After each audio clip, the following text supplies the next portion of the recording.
ঝিনাইদহে আধিপত্য বিস্তারকে কেন্দ্র করে বিএনপির দুপক্ষে সংঘর্ষে আহত অন্তত 10 জন।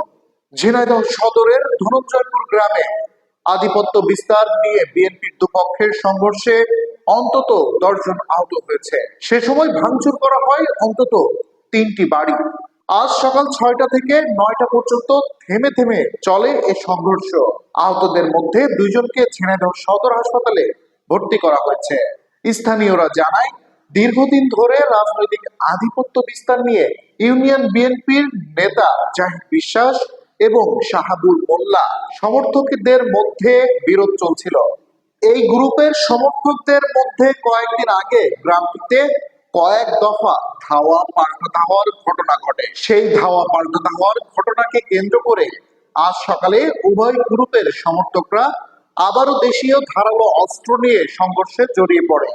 এতে 10 জন আহত হয়, ভাঙচুর করা হয় উভয় পক্ষের 3টি বাড়ি।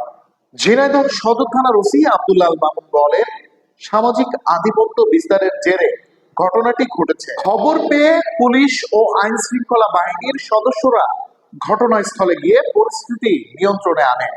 এই ঘটনায় এখনো কাউকে আটক করা সম্ভব হয়নি এবং থানায়ও কোনো মামলা হয়নি।